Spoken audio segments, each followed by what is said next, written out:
লড়াইটা হয়েছিল স্বাধীনতা যুদ্ধের সময়, তখনও আমাদের চোখের মধ্যে স্বপ্ন ফুটিয়ে তোলা হয়েছিল আমরা সোনার বাংলা করতে চাই। আর এইবার যে লড়াই হলো, সেই লড়াইয়ের মধ্যেও ছাত্র, তরুণ, সাধারণ মানুষরা বললেন আমরা নতুন বাংলাদেশ করতে চাই, পুরানো ওই বাংলাদেশ আর দেখতে চাই না। আমি আবারও আপনাদের কাছে জিজ্ঞেস করি, ওই রকম বাংলাদেশ গড়ে তোলা সম্ভব? যদি ওরা পারে তাহলে আমরা পারবো না। ওরা পেরেছে, আমরা পারিনি কেন? আমরা পারিনি তার কারণ যারা এই দেশটা গড়বে তারা দেশ গড়বার থেকে নিজেদের গড়বার চিন্তা করছে বেশি। তারা জনগণের কল্যাণের চেয়ে নিজের কল্যাণ, নিজের পরিবারের কল্যাণ, নিজের দলবাজি করতে চেয়েছে বেশি। এবং তার জন্য এই যে গত 15 বছর ইতিহাস যদি দেখেন, আমরা 54 বছরের কথা বলতে পারি, তারও আগে পাকিস্তান আমলের কথা বলতে পারি, তারও আগে 200 বছরের ব্রিটিশের শাসনের কথা বলতে পারি। কিন্তু আমি আপনি যারা যারা এখানে বসে আছি তাদের সবার কাছে গত 15 বছর ইতিহাস প্রত্যেকের পড়ে আছে। শেখ হাসিনার সরকার কি বলতেন? উন্নয়নের রাজনীতি চাই। আমি বাংলাদেশকে যে উন্নয়ন দিয়েছি সেই উন্নয়ন আর কেউ দিতে পারেনি। আমি বাংলাদেশকে নতুন পথের সন্ধান দিয়েছি। বলতো আওয়ামী লীগের রাজনীতি কি? উন্নয়নের রাজনীতি। এবং সেই উন্নয়নের নামে এক পদ্মা সেতু বানাতে গিয়ে কত বছরের পর বছর ধরে প্রোপাগান্ডা করা হয়েছে যে বিশ্বের ইতিহাসে আমরা একটা নতুন ধরনের জিনিস তৈরি করেছি। আমরা তখনও বুঝছিলাম পদ্মা সেতু, পদ্মা নদীর দৈর্ঘ্য, তার মধ্যে সেতু নির্মাণ করতে কত জায়গা লাগে? লম্বা পদ্মা সেতু কতখানি? 6 কিলোমিটার।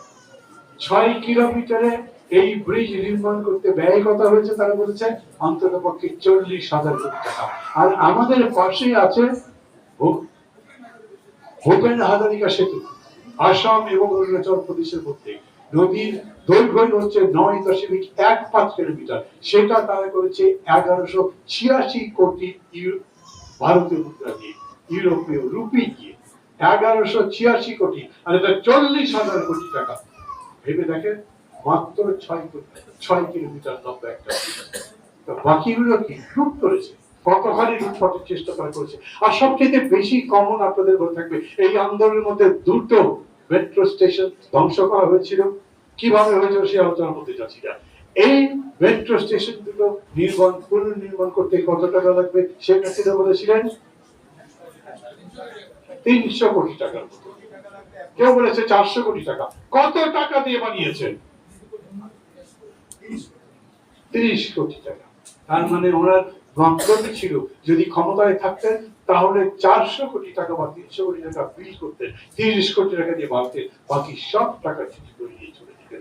চোর যদি আপনার দেশ শাসন করে তাহলে আপনার দেশের কল্যাণ হতে পারে না।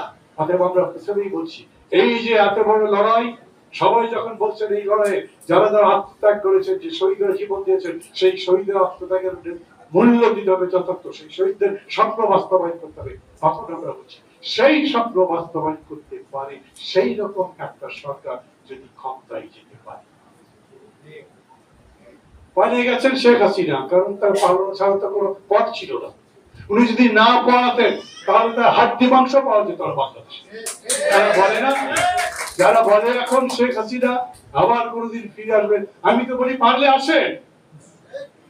ওদের সেদিন একদিন যারা একটি ভিডিও দেখালেন, মৃত্যু করে ঢুকে পড়বে, তার আগে বলেছিলেন টুস করে ফেলে দেবেন, কাউকে বলেছেন টিপে মেরে ফেলবেন, পারবেন না বাংলাদেশে।